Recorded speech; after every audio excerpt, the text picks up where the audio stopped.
Hey, everybody. Happy Wednesday. So, Stephanie, everyone is like up in arms about Trump's rally at Madison Square Garden on Sunday night. And we mentioned it briefly on Monday's podcast. But when we recorded the episode on Monday morning, I don't think that there was this kind of insane backlash yet coming from the left that has been escalating over the last couple of days because of jokes that were made by comedian Tony Hinchcliff. And he was one of the opening acts before Trump came out on stage. And like most comedians do, he made some lewd jokes. He made some racist jokes. He said some inappropriate shit. And it was the kind of thing that probably would have gone over really well in a comedy club, but it wasn't the best idea for the Trump campaign to pick this guy as a headliner for a major rally when we're like less than 10 days away from the election. Especially when we all know that the left is going to jump on anything and everything possible to portray Trump as a racist and a Nazi. And another thing, this event was held at Madison Square Garden, where apparently back in 1939, there was a pro Nazi rally held there. And so Hillary Clinton jumped on this, and she was quick to point this out when she went on CNN, which was actually last week before the rally. And she said that Trump's event was going to be a reenactment of this pro Nazi rally and repeated her ongoing narrative that, of course, he's a fascist and a danger to America and the biggest threat to democracy. So now, of course, the MSM is like rampant with articles comparing Trump's rally to the 1939 pro-Nazi rally, which is just so fucking insane. And like, I don't know what the feedback is on TikTok or social media, Stephanie, but the MSM is having a field day with making a big deal about this comedian's comments, which, by the way, were not Trump's comments. They were a comedian's comments. But even conservative podcast hosts like Megyn Kelly are saying this was in bad taste and not the best look for his campaign, especially at this stage in the game. So, what do you think? Well, first of all, why are we even still talking to Hillary Clinton? Like, why is she even relevant at this point? Like, that's crazy. But I just think the whole thing is absurd. Like, when we recorded on Monday, it was like such a big moment. Everyone was talking about it, about how this is insane that he got that much of a turnout in the middle of New York City, and it was all positive. And it's like, then all of a sudden it flips. And now this iconic Madison Square Garden is being referred to as the place where a Nazi rally was held in 1939.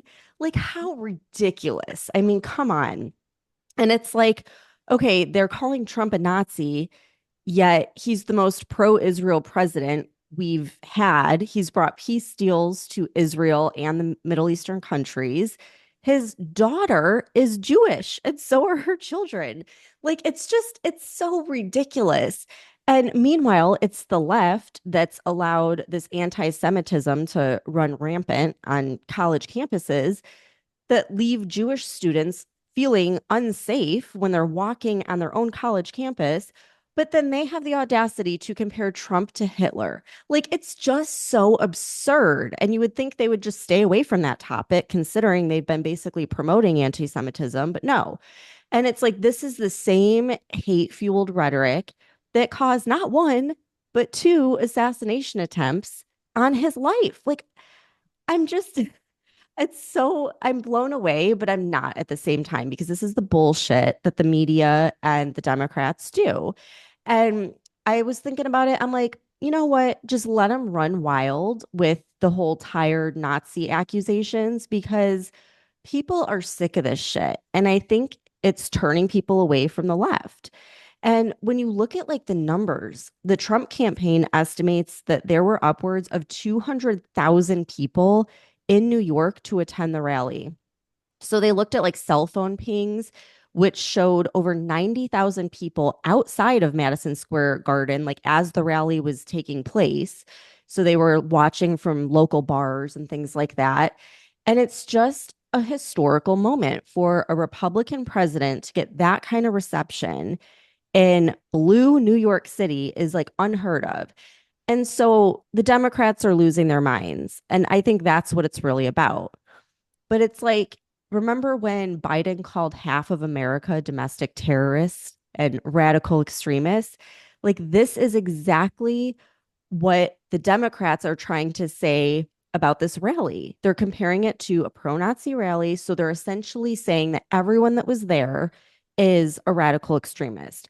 And again, like, I think this is the kind of shit that people are sick of. It just further divides us. And the other thing to point out is like, they really couldn't find anything bad that Trump or like his team of Avengers said. So they end up taking a fucking joke from a comedian and twisting it in a hate speech. And like, I'm sorry, but I've been to plenty of comedy shows and comedians are purposely offensive. Like, there are jokes made all the time about every race, including white people, but they're jokes. And I mean, you have to remember that like the Democrats have no sense of humor whatsoever. They get offended when you don't recognize 500 different genders. So it's like, should this comedian had made racial jokes at a Trump rally? No, I absolutely not. Just because the left jumps on the opportunity to call Trump a racist anytime that they can. But at the end of the day, like, it was a comedian. It wasn't Trump saying those things. It wasn't anyone in his campaign. It was a fucking comedian. It was a joke. Yeah, even Jon Stewart, like he's pretty left, isn't he? Jon Super Stewart? left. Yeah, even he came out and said, the guy's actually really funny. Like, it's comedy. So Mhm. you've got a comedian from the left saying it's fucking comedy. And I want to play a clip from Real AF because, as usual, Andy Frisella tells it like it is. And he had this guy, Dan Holloway, as a guest on the podcast. And Dan made a really good point because he's like, oh, like, a Nazi rally, like the first Nazi rally ever to have a Hindu, a Jew, a Muslim, and Black people. And it's like, you can't argue with that. When you look at who's on Trump's team, you can't fucking argue with that. So I want to play this clip where Tony Hinchcliff, the comedian, he's talking. And this particular clip, he's talking about Hillary. And sorry, not sorry, but this is fucking hilarious. Hillary Clinton said that this is a Nazi rally here today.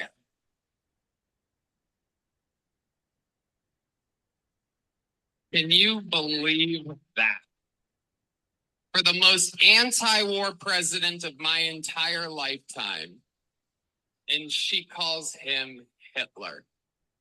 Let me remind you, Hillary, it was your husband who shot innocent people, or as he called them, interns. Yeah, Hillary, I bet you did not see that one coming.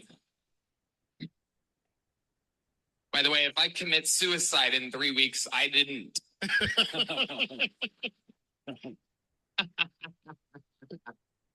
No, so he had that, and he made a very interesting joke about Puerto Rico that he's been getting some flack on.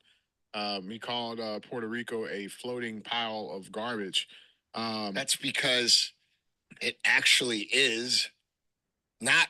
Do you understand what they're dealing with there? They have like this massive issue since that hurricane in 2019 has been like the joke. The joke went over everybody's head. They don't understand that they have this huge waste disposal problem down there.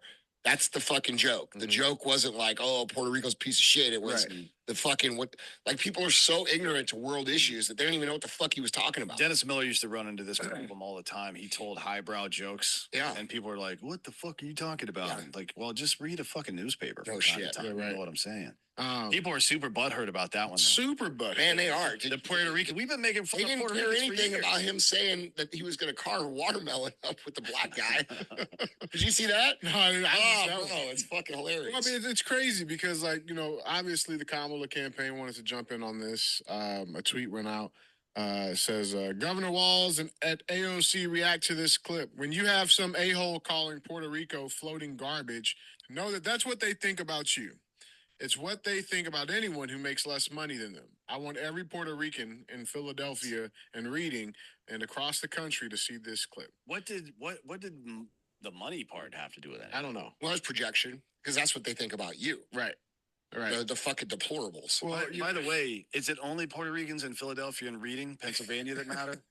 They got pissed. Yeah, I don't know. Yeah, what is that? It's a battleground state. They interviewed a few people at the rally that were Puerto Rican. They're like, Yeah, I mean, he's a comedian. I mean, he made fun of pretty much everybody. He made fun of everybody. Look, you can't laugh at the joke about somebody else and then get mad when there's one about you. Exactly. Sorry, bud. It's Can't comedy. do it. It's just not how it works. Well, Tony didn't let that slide. He decided to reply to this tweet right here, actually. He said, quote, "These people have no sense of humor. Wild that a vice presidential candidate would take time out of his, quote, busy schedule to analyze a joke taken out of context to make it seem racist. I love Puerto Rico and vacation there. I made fun of everyone. Watched the whole set. I'm a comedian, Tim. Might be time to change your tampon." Might be time to change your tampon. Yeah. And like the Hillary jokes, those were fucking hilarious. Like, is one of those That was good. Lies jokes, but they were good. And like what Andy said about Puerto Rico having a trash problem, it is legitimately true. And it's been an ongoing problem since 2017 because Puerto Rico was like devastated by hurricanes Irma and Maria. And I looked it up, and combined, they produced over 2.5 million tons of debris. And even back then, they didn't have adequate landfill space. But then Puerto Rico keeps getting slammed by hurricanes every year that just creates more and more debris. So there is legitimately a trash problem there. So he highlighted a legitimate problem, and now there's awareness about it. Exactly. And it's like, I'm just so sick of people being so offended and like wanting to cater to weakness and censorship and oversensitivity. Like, it's fucking comedy and it is funny. Like, the whole point of comedy is that we laugh at ourselves. Like, it's not meant to be hurtful or mean. Every race, every nation, every gender, every religion, they all have stereotypes, and they're usually based in some kind of truth. And like, we should be able to laugh at ourselves and laugh at other people, because that's what makes life fun. And like, if you can't laugh at yourself, then I'm sorry, you're a miserable person. And maybe you need to reevaluate your life and your life choices and just get the fuck over it. And that's my opinion. And if you disagree with me, I don't give a fuck. If you disagree, go listen to the full set, because you had sent that to me, Tara. I was listening to it last night. And then when it ended, I was like, wait, that was it? Like, where's the offensive part? Like, it totally went over my head, because it's like, this is just normal comedy. Like, there wasn't, it's a comedian. Like, I just can't get over how that's the one thing they decide to pick apart. And I'm actually glad it's happening right before the election, because I really think most Americans are just sick and tired of everyone being offended by everything. It's just a reminder that by voting for Kamala, you're voting for 4 more years of DEI bullshit. And like, you look at what's happened over the last 4 years, and the fact that so many companies have been boycotted due to all this like DEI bullshit, to the point that they're dropping it. All these companies that were supporting it have dropped it because they can see that most Americans are fed up with it and it's hurting their company. So that should tell you what the temperature and climate is of America right now. People are sick of it. And it also shows that while you have Trump and his team, they are confident. They're joking. He's on Joe Rogan, like making jokes. They're having 200,000 people show up in New York City for him. And while that's happening, and you have that like positive patriotic message, the Democrats are just reverting back to hate and divisive speech. And that tells me that they're desperate. They know that they can't stand on policy, and they're seeing the early voting numbers. And so they're freaking out. They're in full panic mode, reverting to the old hate Trump subliminal messaging. Like, maybe if we say it enough times, people will believe it. Meanwhile, Trump has 2 ex-Democrats on his team with RFK Jr. and Tulsi Gabbard. He has ex-liberals like Joe Rogan and Elon Musk backing him. He's the party of unity.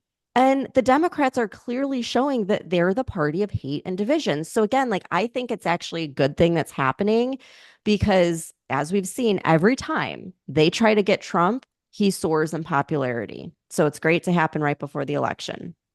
Yeah, and you just reminded me, like, did you see that Kamala's campaign said she would agree to go on Rogan's podcast, but only under certain conditions, which would include Rogan coming to her because she's just too busy on the campaign trail, and she will only commit to an hour-long interview.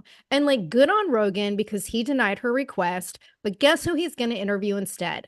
fucking JD Vance. So that is awesome. And I don't know about you, Stephanie, but like I just fall more and more in love with this guy every day. And even my mom sent me a text yesterday and she's like, you know, when Trump's term is over, Vance would make a great next president. And I totally fucking agree.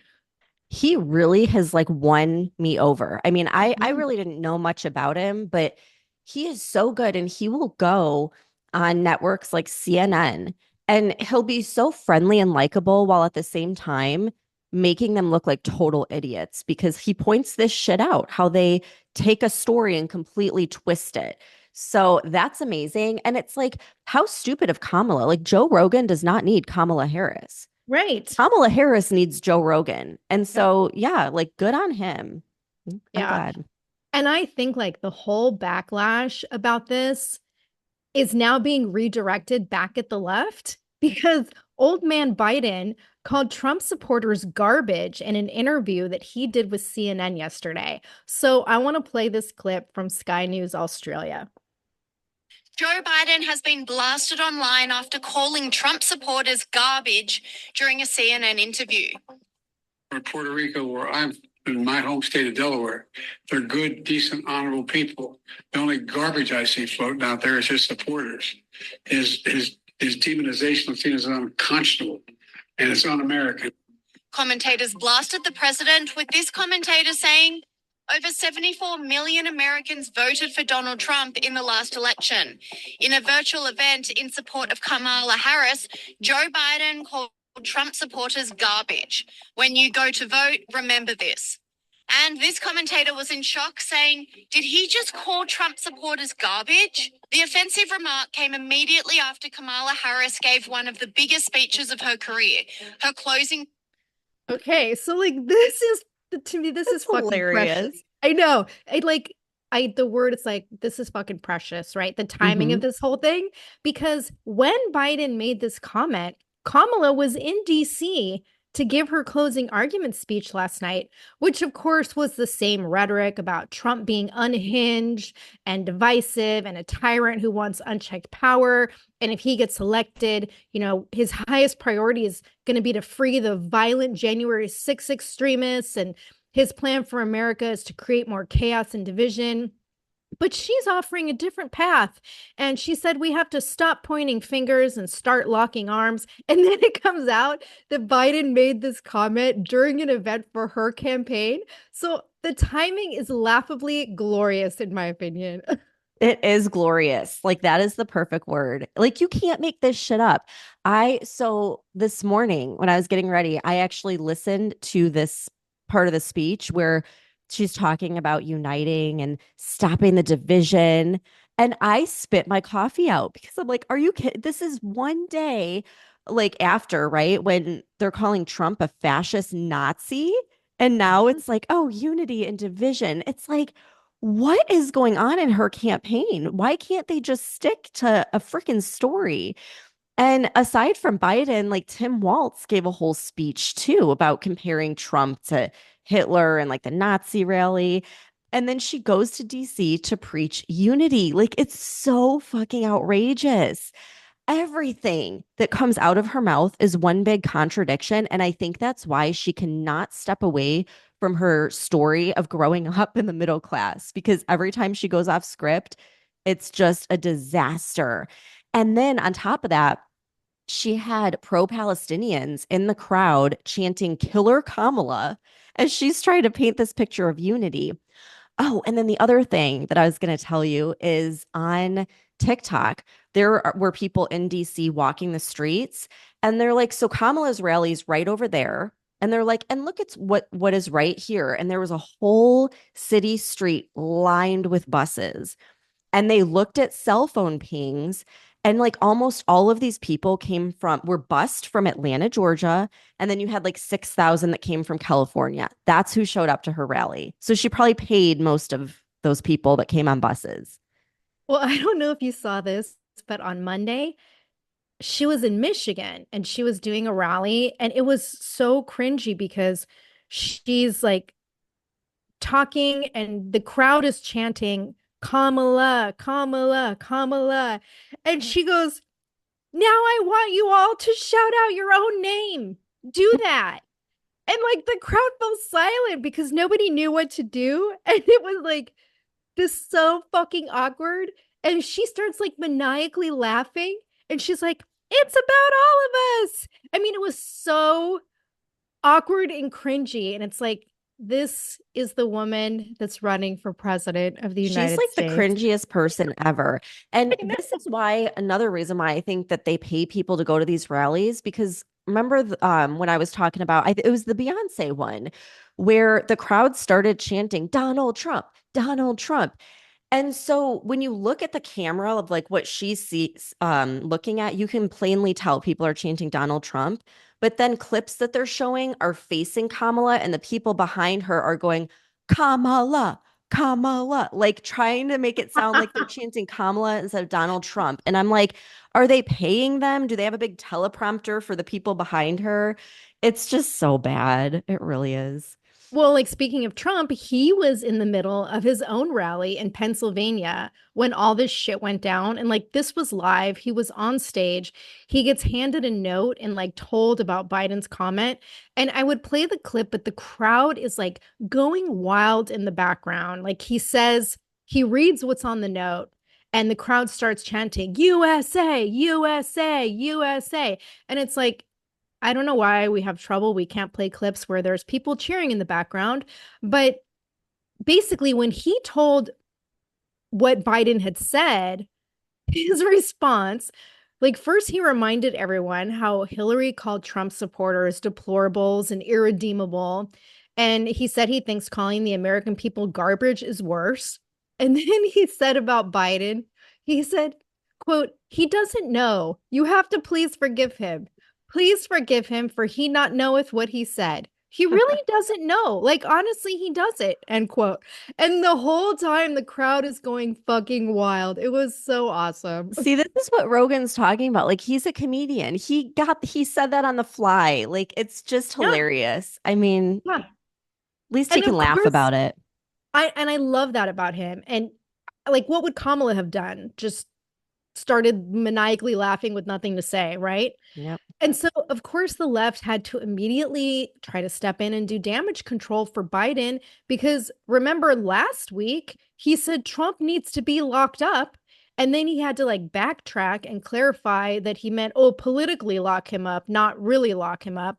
And so here he is again making statements that are fucking up Kamala's campaign. So his team issued a statement on social media on his @JoeBiden account, and it says, quote, earlier today, I referred to the hateful rhetoric about Puerto Rico spewed by Trump supporter at his Madison Square Garden rally as garbage, which is the only word I can think of to describe it. His demonization of Latinos is unconscionable. That's all I meant to say. The comments at that rally don't reflect who we are as a nation, end quote. And you know what, Mr. Biden? Like, neither does comedy because it's fucking comedy. And like, as opposed to what Biden said, which wasn't meant to be comedy, his comment about American Trump supporters being garbage wasn't meant to be funny. It was just outright demeaning the American people. And we already know Kamala's been trying to distance herself from him. We talked about this on Monday. Even CNN released an article yesterday talking about Biden's diminished role on the campaign trail. They called him the unpopular incumbent on his way out. And they were talking about how Kamala's campaign is trying to keep him in, quote, do no harm mode. But here he is doing harm to her campaign by calling the American people garbage. And as always, this is just a classic example of the hypocrisy of the left. Yeah. And I feel like when Hillary made the whole deplorables comment, that was the nail in the coffin. Like that was really bad. And a lot of people think that's, something that kind of decided the election.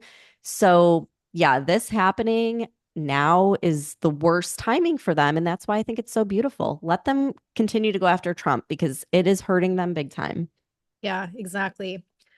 So, speaking of hurting, the other thing we need to talk about that I think we're going to update you guys on every podcast episode until the election is the continuing evidence of election interference and election fraud, in especially what's taking place in swing states. So, I want to bring up Pennsylvania because this is insane. In Buck County, Pennsylvania, you had Democratic staffers that were posing as election workers. And James Blair, he's the political director for the Trump campaign and the RNC. And he posted about it on X. There's pictures, video, and he's saying, like, these are not officials. This is intimidation tactics by the left. And then at the same time in Bucks County, emergency services shut down in-person voting locations early. I think it was yesterday or the day before, which was the final day for absentee ballot requests. And it wasn't just one location, it was multiple locations. So the Board of Elections posted on their website that closing time is 5 p.m. Like, you had to be in line at 5 p.m. And even Governor Josh Shapiro put out a statement saying that county election offices would be open until 5 and people needed to be in line by then. But Stephanie, some locations shut down as early as 2:30 p.m.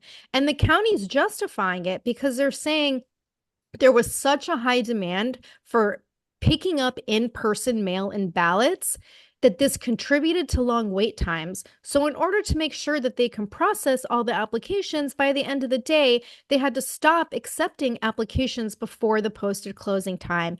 Thank you for your patience and understanding. More accurately, fuck you, right? So there's videos all over social media of emergency services personnel, like they're in jackets that say emergency services on them, and they're literally closing down lines of mostly Republican voters, carrying away the equipment, kicking people out of the line. And then you had tons of voters turned away at the polls because of long lines and, like, I guess hardly anyone's working. So I saw this video. One voter posted on X with this great video, and she said, quote, "I'm in Levittown, Bucks County, trying to vote early IP for the second time. I've been told the line is 4 hours and I will not be able to vote today. It's 11:46 a.m. This is unacceptable. The push for early voting isn't a surprise. There's only 2 people working this location," end quote. And like I said, she posted a video of the insane line. It was like a 45-second pan of how long this fucking line is.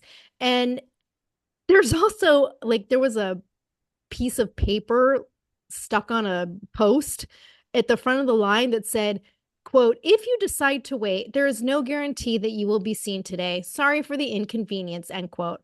Like, I don't know, Stephanie, what your experience is with DMVs, but I can say from personal experience that, like, LA County DMV is one of the worst in the world. And, like, that's what this reminded me of. It's a total fucking shit show.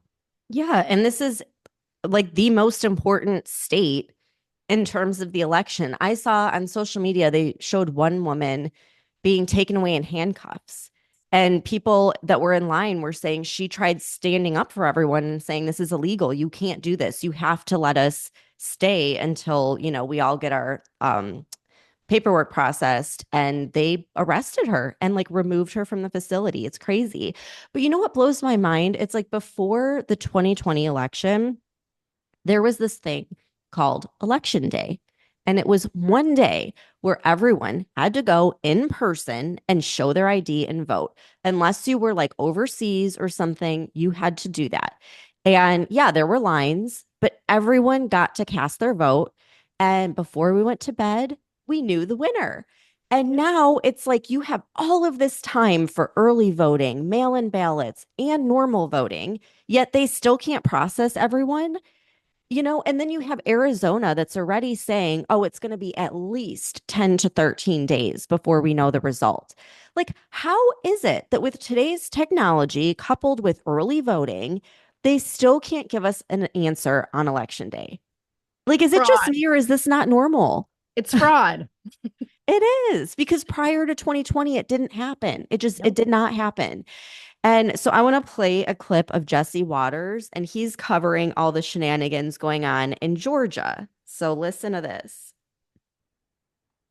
Judge ruled that election officials have to certify results, even if voter fraud is suspected. And around the state, Democrats are suing to prevent drop box surveillance, hand counting ballots, and voter ID protections. Why are Democrats trying to make elections less secure? Especially while many states across the country are finding thousands of people who aren't citizens on the voter rolls, like in Virginia. where Governor Youngkin removed more than 6,000 non-citizens from the rolls. The Biden-Harris administration didn't like that. The Justice Department is now suing Virginia for cleaning up the voter rolls, something Virginia governors have been doing for years. Why is it that anyone could argue that a process that removes non-citizens off of our voter rolls is anything else other than common sense and constitutional? This is a law that's been on our books since 2006. It was a law that was signed by then Democrat Governor Tim Kaine. This is why I find this to be a very, very unreal moment that is stunning, that they filed this suit 25 days before a presidential election, when in fact this has been going on in accordance with our Constitution, the federal Constitution, and state law since 2006. It's like, how absurd. They are suing them for taking illegals off of the voter roll. Illegals. This is the question every American needs to be asking. Why the fuck are Democrats against taking illegals off the fucking voter registration logs? Like, why would any American be against that? Why would any fucking American want illegals to vote in our country when Americans don't even get the fucking services that they need? Because they know they can't win without cheating. You know, it's like, it's so obvious. It's so in our face. They don't even try to hide it. No, it's crazy. And I want to call attention to another thing in Pennsylvania, again, swing state, and Erie County is apparently like the most swing county in the swing state of Pennsylvania. And people have been complaining that they haven't received their mail-in ballots. I guess earlier this month, like almost 300 voters from Erie County were sent their ballots in the mail that also included other people's ballots. And this is another situation where you can go on X, you can see the insane lines of hundreds of people waiting on Monday to talk to an election official. And county officials are saying that the printer they used had a software glitch that put ballots into incorrect envelopes. And Stephanie, similar shit just happened in Nevada County, California, which, okay, 77,000 mail-in ballots have been affected because of imperfections in barcodes that are being blamed on ink overspray that caused scanning issues.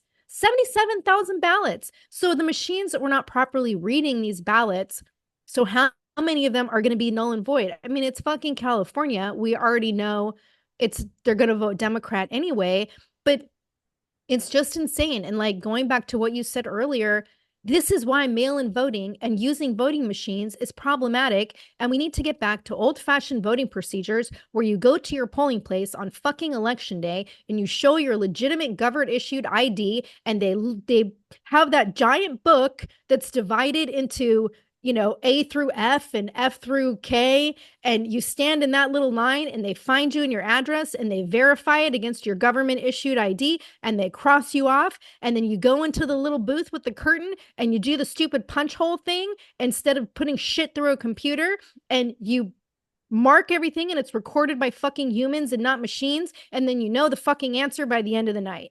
Yeah, exactly. And that one issue should be enough for them to say, this is why we're no longer going to do mail-in ballots. 77,000. Yep. That's close to what determined the election last time, right? Like, insane. And then, did you see all these videos that are going around social media of ballot boxes on fire? Yeah. Oh my God. So I guess it happened in Portland, Oregon, and Washington State. And I have to say, like, I was really surprised because when I saw them on fire, I'm like, okay, this is just typical Democrat fraud. But they actually happened in very liberal places. And according to the New York Times, they found devices that said "Free Gaza" in the ballot boxes. So I'm guessing that's a sign that pro-Palestinians are not voting for Kamala this time around.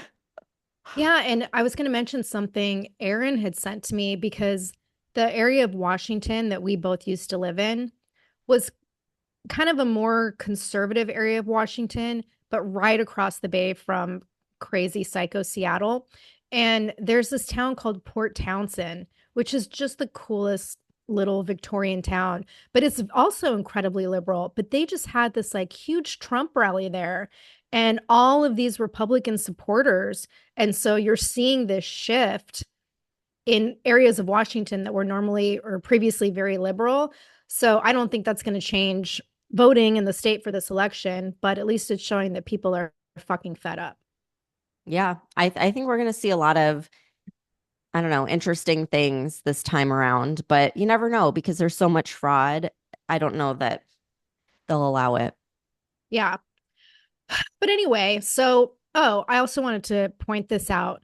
Did you see that Rogan's interview with Trump is now up to over 37 million views? Yes. Yes. Yeah. Which And when is you think awesome. about it, that's just from like one place. That's not counting all of the different things on social media where they're playing clips. So it's like that's just one source. How crazy is that? I don't know if you saw this, but I guess it got banned from YouTube for like a day. That's what Rogan posted. He was like, Yeah. just in case you can't access it, here's the link. But then when I went and checked it, it was there. So I don't know if they just put it back or what. They put it back. They actually put, I think YouTube, I was reading an article where they had taken it down for like the misinformation, disinformation shit. And then they ended up apologizing and putting it back up. So Well, I believe it because Shapiro and them are like all these conservatives are like suing or something because they said that they are being completely banned on YouTube, which is Google, which is like the biggest Democratic donor. yeah, exactly. Well, we get banned on YouTube too. So. I know. But I do think that's good news. And since we're talking about good news, not us being banned, but the interview getting 37 million views.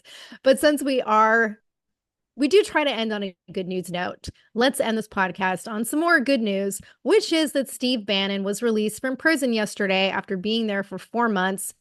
And if you guys don't remember, he was sent to prison for refusing to comply with a subpoena from the January 6th committee. And he now has a trial date set for December 4th, but at least he's been released.